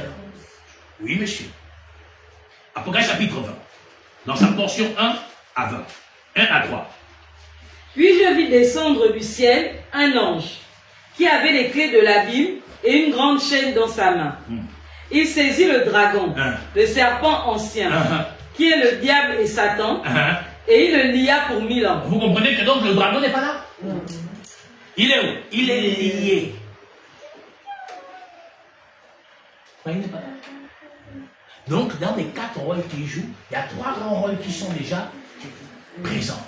Mais lui-même, la star ténébreuse, est caché. Pas caché, à qui il veut, parce qu'on l'a lié. Il est où? Il le jeta dans l'abîme. Oui. Ferma et scella l'entrée au-dessus de lui. Afin qu'il ne séduisit plus les nations jusqu'à 1000 ans, jusqu'à ce que les 1000 ans puissent accomplir. Alors, Joktan, Badinga, écoutez, nous aussi, on n'a pas dit qu'il attaque, on dit qu'enfin qu'il ne séduisit plus les nations. Ça veut dire que lui, il est un séducteur. Depuis le commencement, c'est un séducteur. L'Écriture dit dans Genèse qu'il a dit le serpent m'a séduit. Donc, ce n'est pas un attaquant. Il n'attaque pas, il séduit, il te dit que bon, ici là, quand tu rentres, ça va être bien. Beaucoup de gens dans nos familles sont en train de nous vampires, la sorcellerie, pourquoi? Parce qu'on les a miroités en disant non, tu vas voir, ta vie va changer, tu vas gouverner, tu vas tuer. Ils sont rentrés. La franc-maçonnerie, quand on te recrute, on te présente quoi? Les biens, la séduction, l'attirance, les machins, le pouvoir social, etc. Donc le diable n'attaque pas, il séduit. Celui qui t'attaque, c'est l'animal de ta maison. Il y a donc distinction à faire, mes amis. C'est un séducteur. Regardez, quand Trump se positionne là, Il attaque là-bas, il montre quoi? Le pouvoir, la puissance, que si vous êtes avec nous, vous allez voir. Mais c'est la séduction derrière. D'abord, il a suivi la terre, je suis un homme de paix pendant la campagne. Je vous avais dit ici que c'est faux. Je vous avais dit, Jésus ne peut pas être un homme de paix. L'Écriture a dit quoi? Il parle comme un dragon. C'est l'arrogance. Donc le dragon est là. Où? En lui, mais il ne s'est pas encore révélé dans sa nature. Le dragon soutient l'Occident, mais il ne s'est pas encore révélé dans sa nature. Maintenant, regarde. Apocalypse chapitre 3.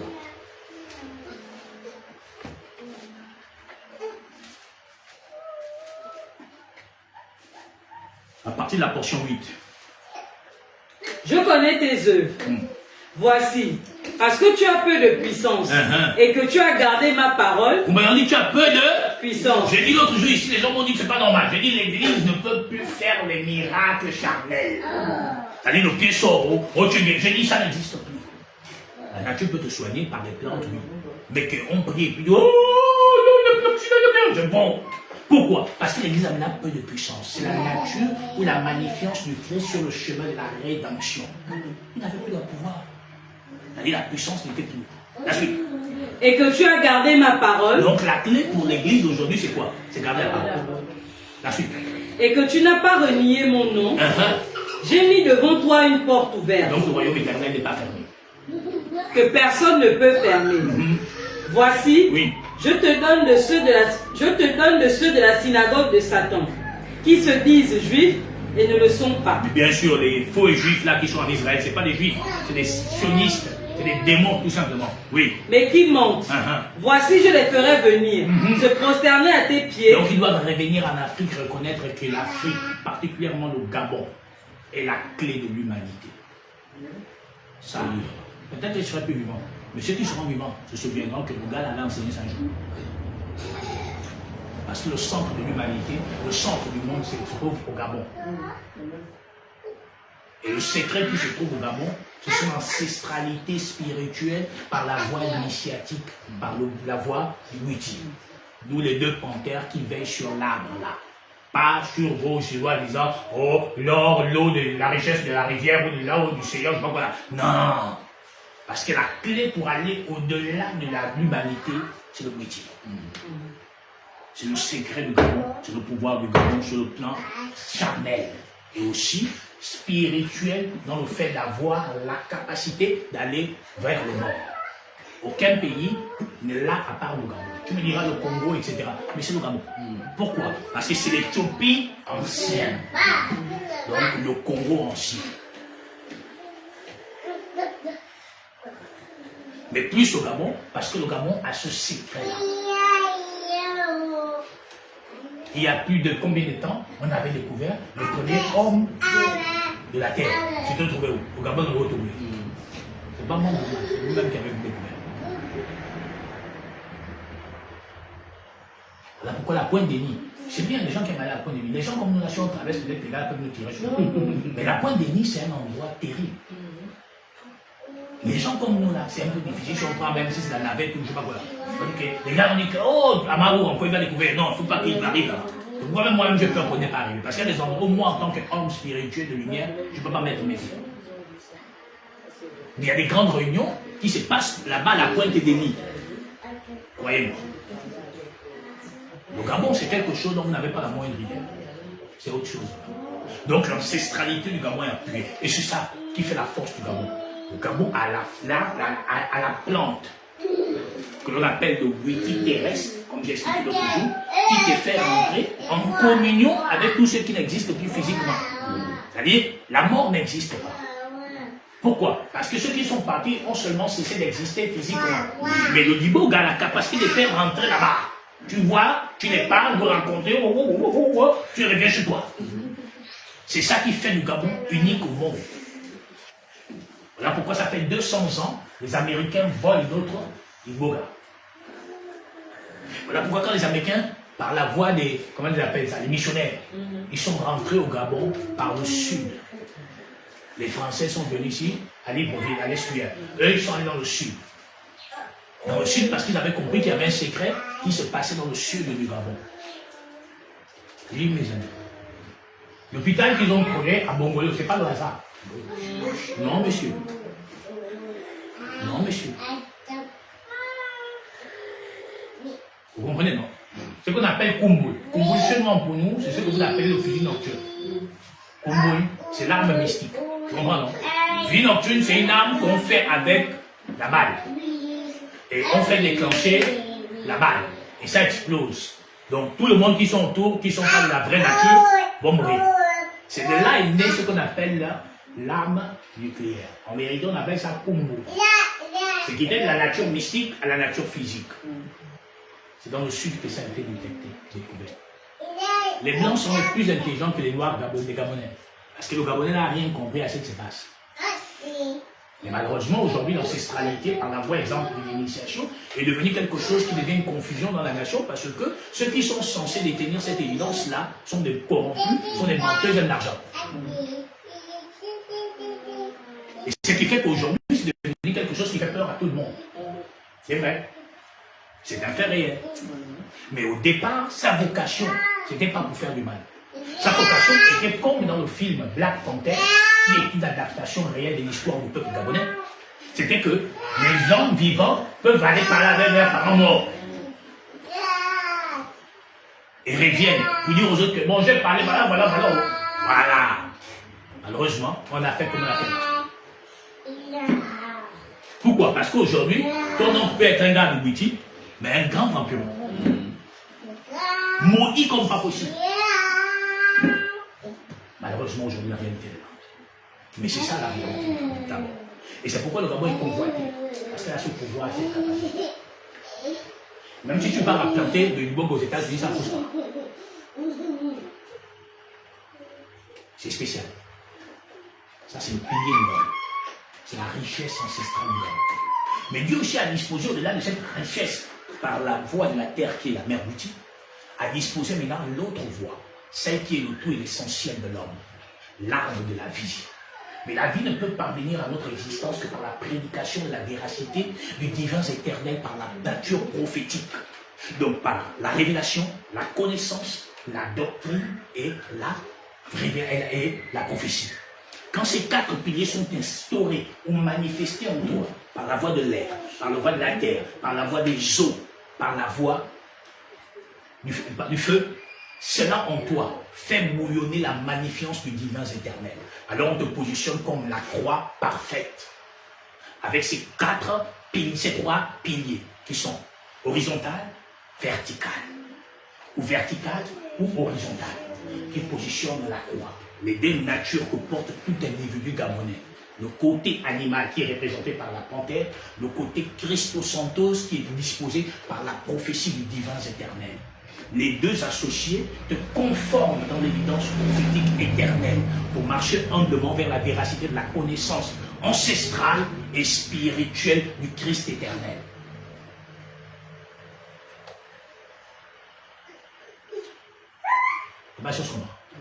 C'est pourquoi aujourd'hui nous sommes là. Alors on dit que le dragon est lié pour 1000 ans, pour un jour. Mais étant lié pour un jour, comment peut-il être là? Il n'est pas là. Mais sa magnificence ténébreuse se révèle et se manifeste par ses adeptes. Parce que c'est la pensée qui véhicule le message. Mais alors nous nous retrouvons ici, les États-Unis ont attaqué l'Iran avec Israël. Comment serait-il possible? Il y a quelqu'un qui me parle comme oh, mais comment il peut. Je lui dis que laisse maman, c'est comme ça arrive, c'est des choses qui sont comme ça. On ne va pas expliquer ça. Mais la parole va nous expliquer. Les États-Unis d'Amérique, c'est le faux prophète. Je vais enseigner ça ici. Alors, regardez, et regardez. Apocalypse chapitre 13.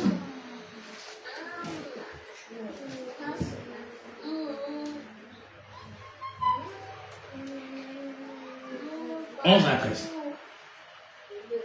Puis je vis monter de la terre une autre bête, qui avait deux cornes semblables à celles d'un agneau. » Donc maintenant, on voit maintenant la bête qui sort de la terre. Donc la découverte du nouveau monde.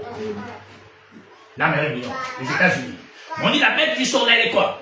Elle est semblable à un agneau. Ça veut dire qu'elle a donc une nature religieuse et une nature animale. Ça veut dire qu'on va faire. Or, c'est ça notre vraie identité à nous.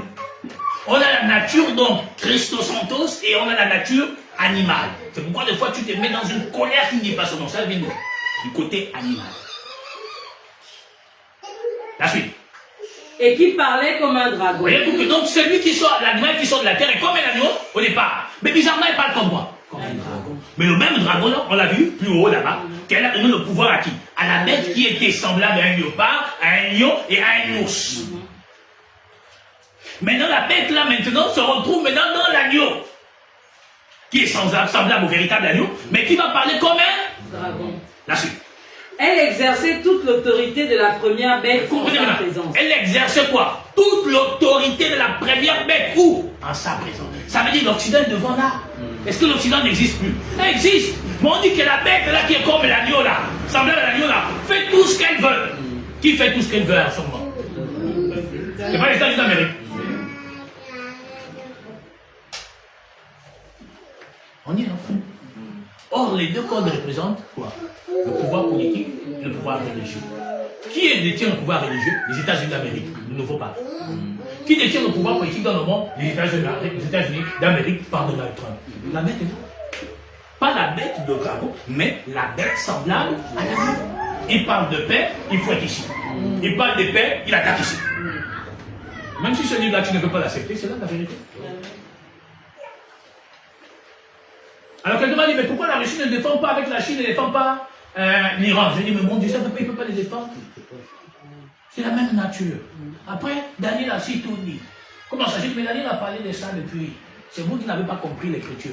Parce que vous croyez que quand vous êtes africain, c'est ça qui fait pas partie de votre nature. Non, c'est parce qu'on ne va jamais enseigner la vérité que vous êtes déconnecté de l'évidence.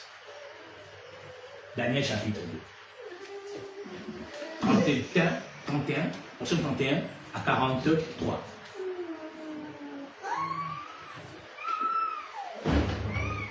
Mais après, ils vont se faire la guerre eux-mêmes. Parce qu'ils vont se fâcher entre eux-mêmes après. Oui. 2, 31. Partie de 31. Ô roi, tu regardais et tu voyais une grande statue. Cette statue était immense et d'une splendeur extraordinaire. Oui. Elle était debout devant toi et son aspect était terrible. Oui. La tête de cette statue était d'or pur. Sa poitrine et ses bras étaient d'argent. Son ventre et ses cuisses étaient d'airain. Ses jambes de fer, ses pieds en partie de fer et en partie d'argile. Tu regardais, lorsqu'une pierre se détacha, sans le secours d'aucune main, frappa les pieds de fer et d'argile de la statue. Donc la seule personne qui va détruire l'entité dominant les nations, c'est la parole. Non pas la parole religieuse, mais la parole prophétique.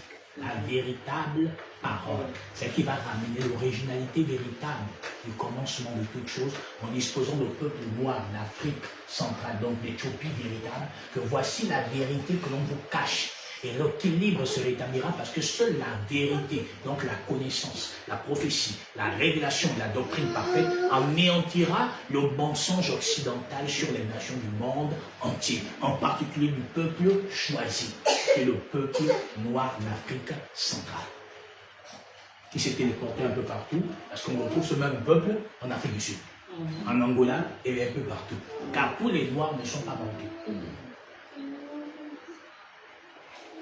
Oui. Alors le fer, l'argile, les reins, l'argent et l'or furent brisés ensemble et devinrent comme une balle qui s'échappe du nerf en été. Le vent les emporta et nulle trace n'en fut retrouvée. Mais la pierre qui avait frappé la statue devint une grande montagne et remplit toute la terre. Voilà le songe. Et nous en donnerons l'explication devant le roi. Mais regardez, on dit que la pierre devient quoi? Une montagne. La montagne est comment? Elle est comme ça. Hein? Elle est comme ça. Très bien. Là, je me pose la question. Les catholiques disent souvent quoi? Au nom du Père, du Fils et du Saint-Esprit. Et après, ils disent quoi? Amen. Ok. Donc, ils disent quoi?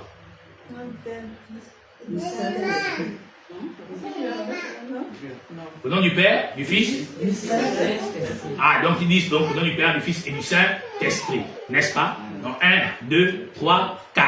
Ça représente quoi? La pyramide toujours. Ça représente la montagne. N'est-ce pas? Ok, donc il y a le Père, il y a le Fils, Saint-Esprit. Bon, maintenant, qui a mis au monde là, le Fils? C'est un peu qui va au monde du Fils. Très bien.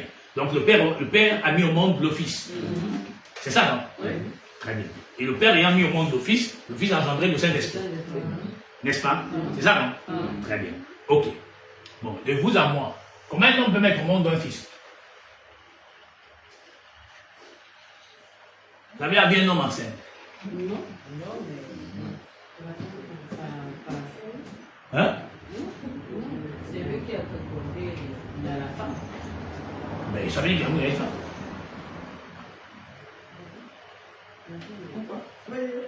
Donc ça veut dire qu'il y a une femme? Oui. Mais là c'est qui? Puisqu'il dit au nom du Père, du Fils et du Saint-Esprit. Donc la femme c'est? Donc il devait dire au nom du Père, de la Mère, du Fils et du Saint-Esprit. Donc même là il ment. Hein? Donc il ment? Ou bien? Ça dit que dans leur mensonge, il y a beaucoup de mensonges. Parce que Marie n'est pas la mère de Dieu. Une femme, un être humain ne peut pas mettre au monde Dieu. Donc ça, c'est la bêtise. Donc tu comprends qu'il y a un mensonge. Donc c'est compliqué. Frère, en vérité, c'est quoi? Tu as remarqué que quand tu vas préparer au feu du bois, comme on appelle, tu mets combien de pierres? Tu mets combien? Très bien. L'homme est composé de combien de combien de choses? Hein? 3 parties. Vous remarquez pas quelque chose? Ici, ici et ici. L'homme est composé de combien de portes? 12. J'ai expliqué ça la dernière fois. 12 portes. Mais vous avez un dit les 12 portes du royaume céleste. Vous ne me posez pas la question. Il y a beaucoup de choses à enseigner. Hein? Le monde fut créé en 3 jours, pas le monde charnel. La vérité du monde spirituel, c'est 3 jours. Il y a eu un jour, il y a eu un soir, il y a eu un matin. Ce fut le premier jour. L'Écriture nous enseigne dans la création humaine. Dans la création du monde, le jour commence le soir. Pas le matin. C'est pourquoi tout se passe dans la nuit. C'est ce qu'on appelle le monde des causes. Les effets sont un jour. Parce que le jour commence le soir. Il y a un soir, il y a un matin, c'est le premier jour. Or, l'Écriture nous enseigne quoi? On dit que donc l'eau et le sang. Mais l'Écriture dit en Jean, il y a 3 choses qui rendent témoignage. L'eau, le sang et l'esprit. Mais si on dit il y a l'eau, le sang et l'esprit, ça veut dire que donc il y a l'esprit, il y a donc l'eau, le sang. Mais l'eau et le sang se trouvent où?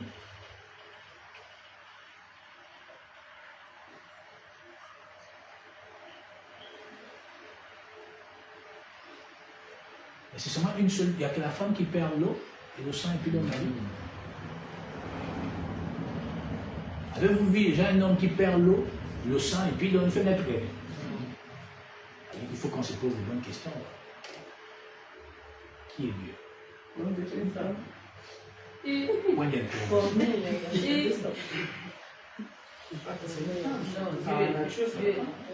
Mais par la nature, c'est une femme. Oui, monsieur.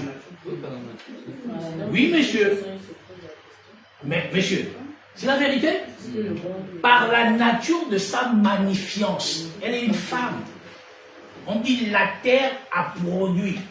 Mais si on dit la terre, c'est le féminin? C'est vous qui êtes allé à l'école ou bien? C'est pas ça, bien.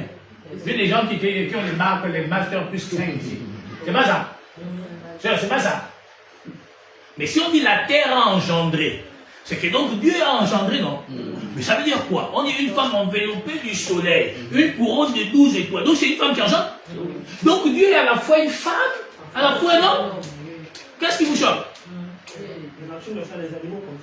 Oh! Mais toi-même, dans votre tu as la foi un homme et une femme, mon frère. J'ai dit l'homme d'abord, l'homme avec grande tâche, et à la fois un homme et une femme. Car c'est de chaque faute qu'on a tiré une femme. Ou bien? Mais dans l'homme, il y a donc des hormones qui, si ça dépasse, il devient féminin. Est-ce que c'est curieux? Qu'est-ce qui vous choque, mes amis? Oh, on dit que dans la salle des hormones là dominé, il est trop efféminé. Mais il sort d'où? Ça sort d'où? C'est pas d'un nom.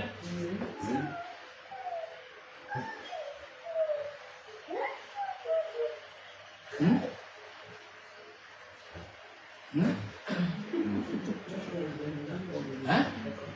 La femme est tirée de qui?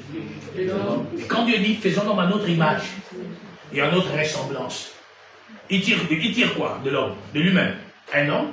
De l'homme n'en tire quoi? Une ressemblance à lui? Qui va engendrer quoi? Soyez féconds et remplissez la terre. Mais la fécondité, là, c'est fait avec qui?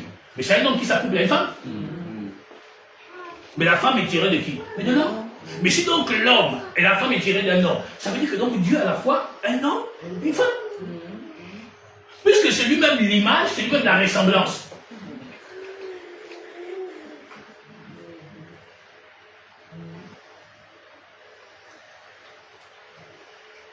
Ah, c'est vraiment tout le bas.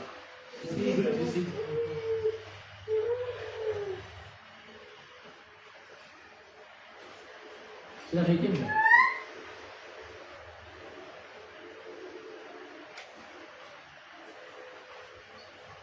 Pour que Dieu engendre, il fallait qu'il s'accouple.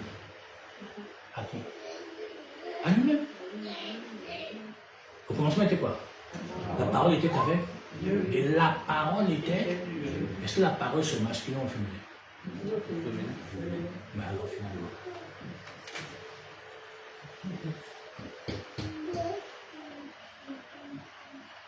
Oui, mes amis. Pourquoi? Mais parce que seule la femme porte. Garde, couvre. Il dit, combien de fois ai-je voulu vous rassembler comme une poule qui assemble ses enfants? C'est écrit, c'est pas un drama qui écrit ça. Ça veut dire que donc Dieu, quand il parle, il se positionne comme une mère qui couvre ses enfants. Mais s'il se positionne comme une mère qui couvre, donc c'est une mère créatrice qui a engendré. Et quand il se positionne comme l'homme, il devient le créateur qui met la sémence.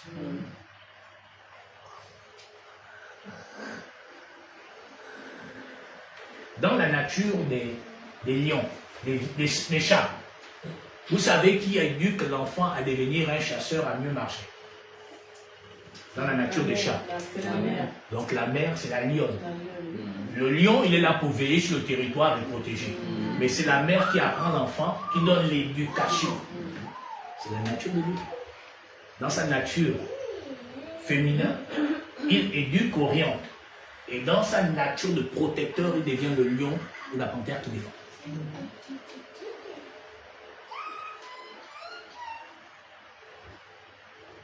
C'est pourquoi vous allez remarquer dans la sorcellerie africaine, quand une femme a le vampire, elle dit, écoute, tu ne peux pas. C'est moi qui vous le dis. Je dis, viens, elle est prête à mourir même sans rien dire. Elle ne laisse pas la vampireuse, la femme quand elle a le vampire, elle dit, écoute, récite. Elle dit que vous pouvez faire, elle dit qu'il faut que lui aussi meure. La femme est plus dangereuse dans la sorcellerie qu'un homme. C'est la vérité que je vous dis? La femme est plus spirituelle que l'homme. C'est la vérité que je vous dis. Derrière chaque grand homme, il y a une femme spirituelle forte qui assiste. Beaucoup des hommes que tu vois là, ils tiennent, c'est parce que la femme est là. Tu vas remarquer quelqu'un, il peut y tromper sa femme, il va partout, il revient toujours chez lui. Pourquoi? Il n'y a pas remarqué que quand Feu Marmoreau a perdu sa femme, ça a affaibli. Il y a des hommes, quand ils perdent la femme, c'est fini pour eux. Parce que toute leur force vient de là. L'équilibre de l'homme. C'est quand l'Écriture dit, heureux l'homme qui a trouvé une bonne femme, car c'est un don. Mais un don est un bienfait.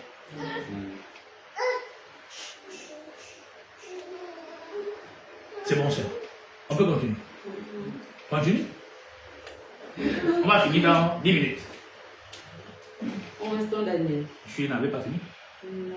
Ô roi, tu es le roi des rois, car le Dieu des cieux t'a donné l'empire, la puissance, la force et la gloire. Oui. Il a remis entre tes mains, en quelques lieux qu'ils habitent, les enfants des hommes, les bêtes des champs et les oiseaux du ciel. Et il t'a fait dominer sur eux tous. C'est toi qui es la tête d'or. Après toi, il s'élèvera un autre royaume. Deuxième royaume. Moindre que le tien. Puis un troisième royaume qui sera des reins et qui dominera toute la terre. Il y aura un quatrième royaume. Quatrième, nous y sommes.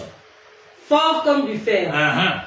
De même que le fer brise et rompt tout, il brisera et rompra tout. On y est.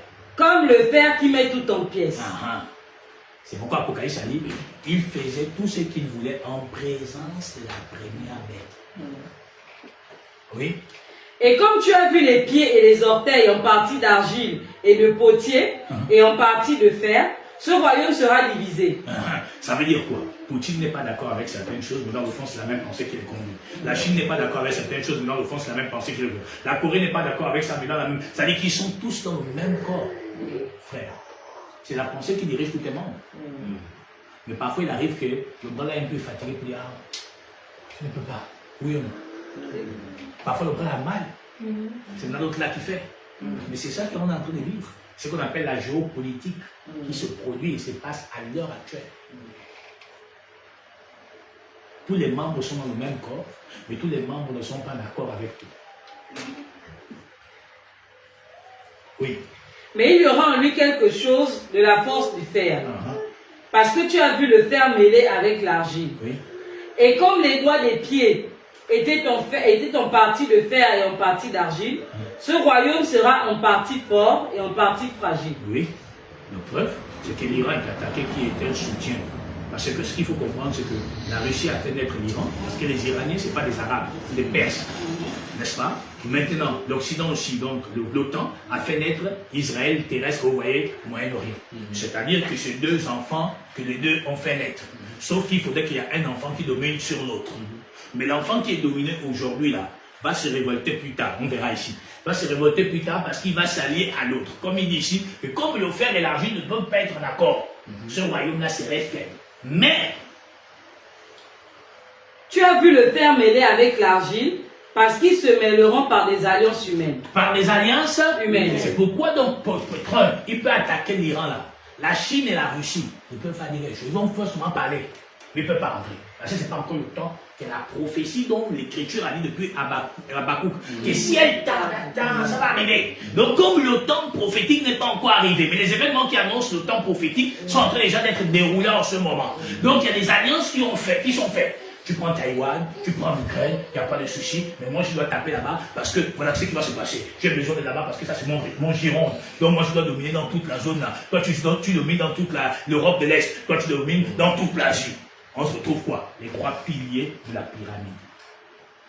La Chine, les États-Unis, la Chine et la Russie. Est-ce que tu vois un peu? Voilà. Les trois piliers qui se retrouvent quand tu fais le feu de bois.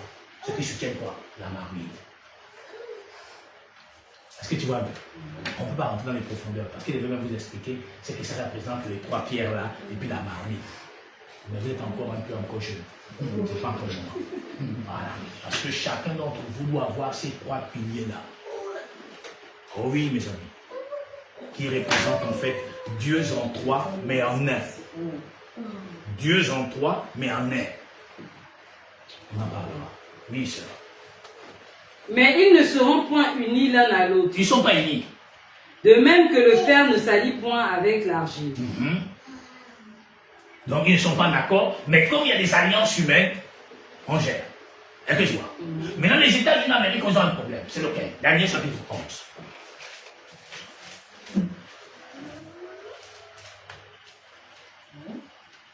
42 à 45.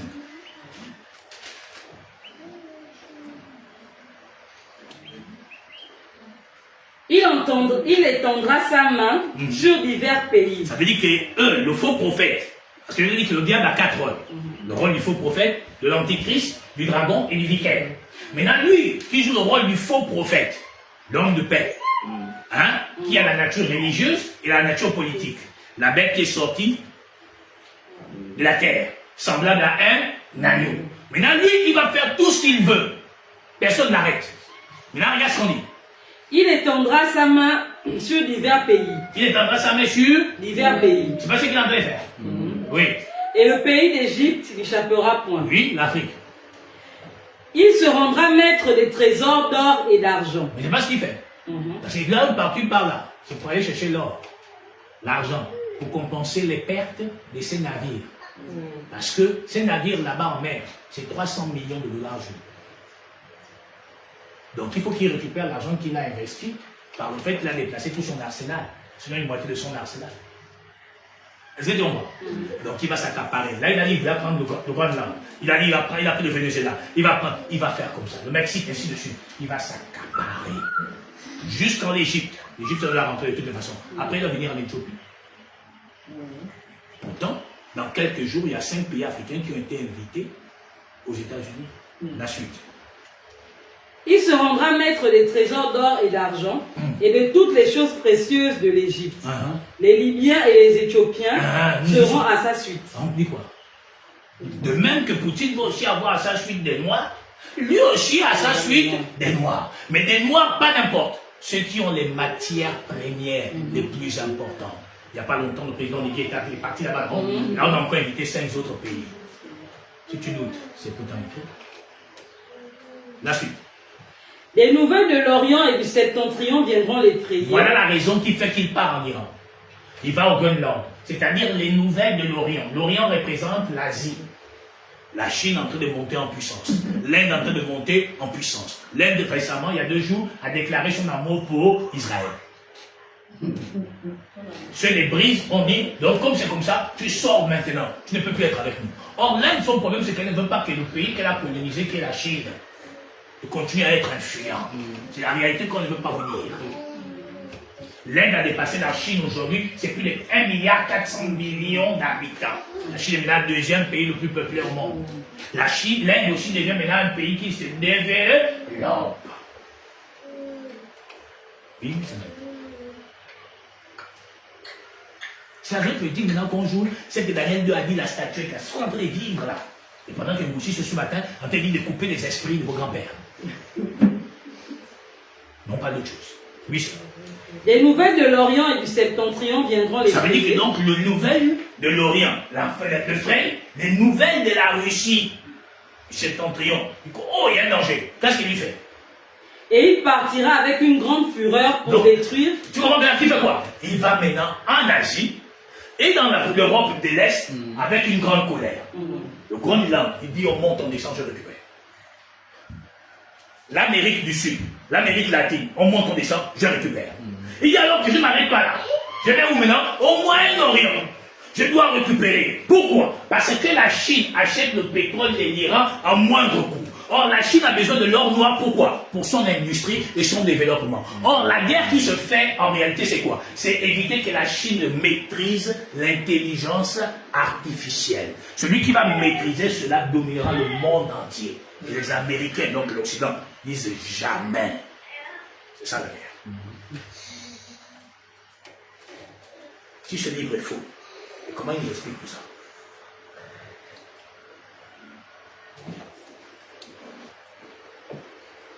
Oui, ça. Il dressera les tentes de son palais. Écoute maintenant. Il dressera quoi? Les tentes de son palais. Donc il mettra des nouvelles bases ou des bases en tout endroit où c'est facile pour lui de t'attaquer.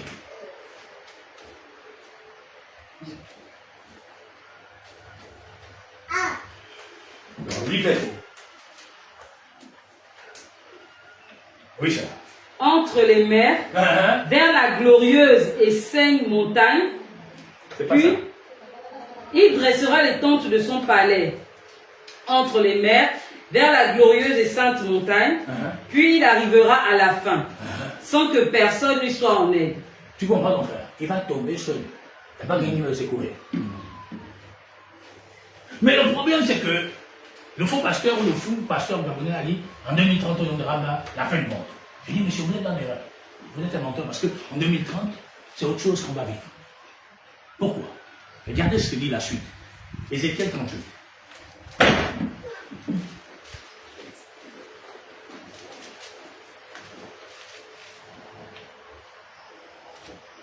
Vous êtes Ézéchiel 38. La portion 1 à 5. Voilà la troisième guerre mondiale. La parole de l'Éternel me fut adressée en ces mots. Oui. Fils de l'homme, oui. Tourne ta face vers Gog, au pays de Magog. Représente la Russie. Oui. Vers le prince de Roche, oui. de Méchec et de Tubal. Oui. Et prophétise contre lui. Oui. Tu diras, oui. Ainsi parle le Seigneur l'Éternel. Oui. Voici, j'en veux à toi, Gog, oui. prince de Roche, oui. de Méchec et de Tubal. Oui. Je t'entraînerai. Oui. Et je t'entraînerai. Ça ne veut donc pas dire que la Russie va décider de ce qui doit être. Non. C'est la volonté du divin éternel qui va conduire, qui va mettre sa pensée en eux pour aller faire la troisième guerre ou provoquer la troisième guerre mondiale. Mais avant, je vous dirai comment il va se passer la Troisième Guerre mondiale. Oui. Je t'entraînerai oui. et je mettrai une boucle à tes mâchoires. Oui. Je te ferai sortir, oui. toi et toute ton armée, oui. chevaux et cavaliers, oui. tous vêtus magnifiquement, oui. troupes nombreuses portant le grand et le petit bouclier, oui. tous maniant l'épée. Et avec eux, ceux des Perses, d'Éthiopie, ceux de qui? De Perse. On dit avec lui ou avec ceux de Perse. Perse, c'est l'Iran. Or, l'Iran actuellement affaibli. Mais dans les temps à venir, elle va renaître. Elle deviendra, parce qu'elle est déjà l'allié de qui? De la Russie. L'allié de qui? De la Chine. Oui, c'est vrai. D'Éthiopie. L'Éthiopie ici est représentée par qui? Des pays noirs d'Afrique. En particulier, les pays de l'Afrique de l'Est. Oui. Et de Pout. Donc les Arabes, qui ne seront plus en accord avec la domination de l'Occident. Tous portant le bouclier et le casque. Oui. Gomer et toutes ses troupes. C'est pourquoi je vous dis que pour l'instant, il n'y a pas de Troisième Guerre mondiale qui arrive.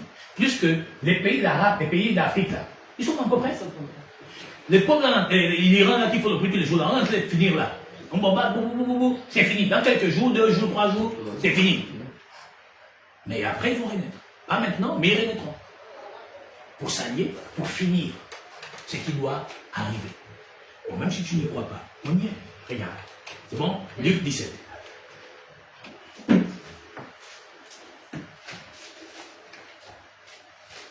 « 28 à 29.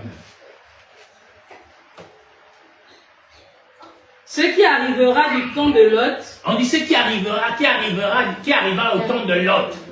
Arrivera pareillement. On dit ça va venir pareillement. Donc qu'est-ce qui s'est passé au temps de Lot? Les hommes mangeaient. Il y a eu quoi au temps de Lot?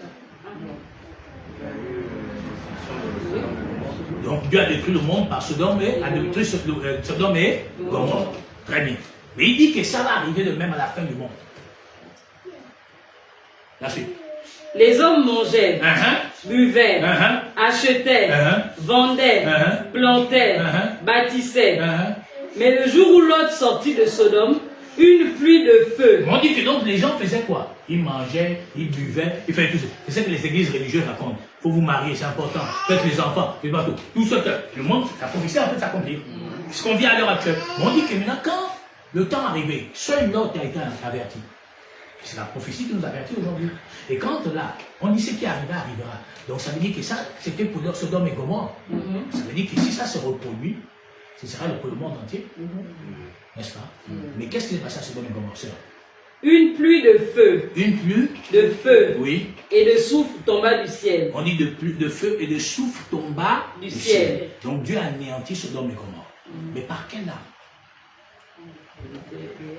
Deutéronome 29, 22 à 23. Les générations à venir, vos enfants qui naîtront après vous, et l'étranger qui viendra d'une terre lointaine, à la vue des plaies et des maladies dont l'Éternel aura frappé ce pays, à la vue du soufre, du sel, de l'embrasement, de toute la contrée, il n'y aura ni semence, ni produit, ni aucune herbe qui croisse. Donc qui pousse. Mais la seule arme qui permet que tout ça n'existe pas, c'est quoi? L'arme nucléaire. Donc en vérité, c'est l'Éternel le premier à avoir manifesté cette arme.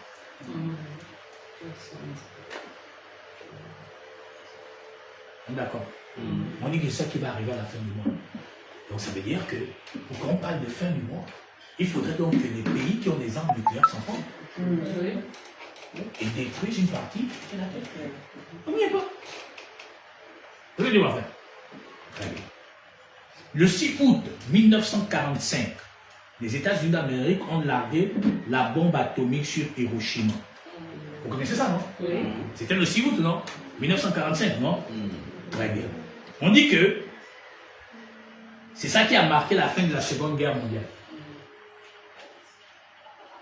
C'est quand les Américains ont largué la bombe atomique. Donc la Troisième Guerre mondiale s'est arrêtée par une arme nucléaire. N'est-ce pas? La Seconde Guerre mondiale, sais-tu qu'elle commencera par une arme nucléaire?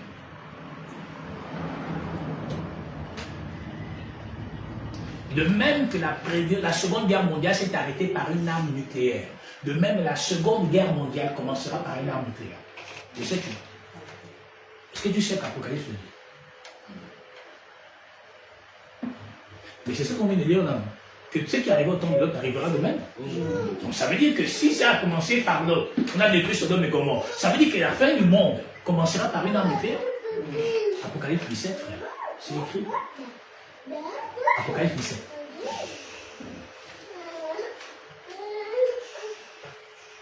À 17. Les 10 cornes que tu as vues et la bête haïront la prostituée. On dit les 10 cornes, n'est-ce pas? Ce sont les 10 pays communistes au monde qui en ont marre de l'Occident. Ces 10 pays vont haïr qui? La bête. Or, la bête ici, c'est la bête qui sort des eaux. Apocalypse chapitre 13, n'est-ce pas?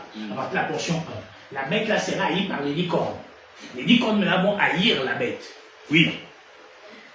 La dépouilleront. Donc, vont la dépouiller. C'est ce que font les Américains aujourd'hui. Ils dépouillent l'Occident en mettant en nu les carences occidentales. Donald Trump est en train de le prouver. Oui. Et la mettront à nu. La mettront à nu, c'est-à-dire on va la vider de toute son industrie, de tout son savoir, de tout son pouvoir. Parce que le parapluie de l'Occident, c'est les États-Unis d'Amérique. Et Donald Trump vient de mettre en nu l'OTAN tout entier. Oui. Mangeront ses chairs et la consumeront par le feu. La consumeront par quoi? Le feu. Feu. Dans le temps à venir, l'Europe serait frappée par une arme nucléaire. C'est clair. Donc, de même que la Seconde Guerre mondiale est finie par une arme nucléaire, de même la Seconde Guerre mondiale, la Troisième Guerre mondiale, commencera par une arme nucléaire. Elle serait frappée précisément en Europe. Est-ce que c'est pendant cette guerre qui se passe en Ukraine? Guédian. Est-ce que c'est le Vatican qui va exploser? Guédian. Mais ce qui est sûr, ces 10 pays-là, par l'intermédiaire de la Russie, attaqueront.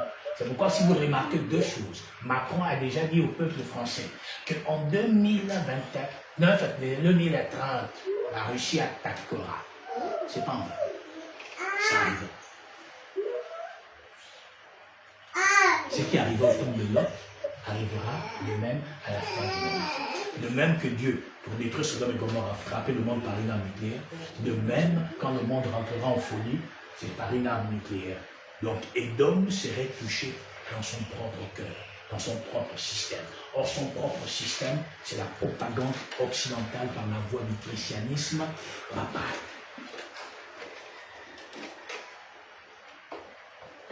Que Dieu vous bénisse. Voilà ce dont je voulais vous partager ce matin. Dimanche prochain, on parlera de la culture et de la tradition. Soyez tous bénis. Amen.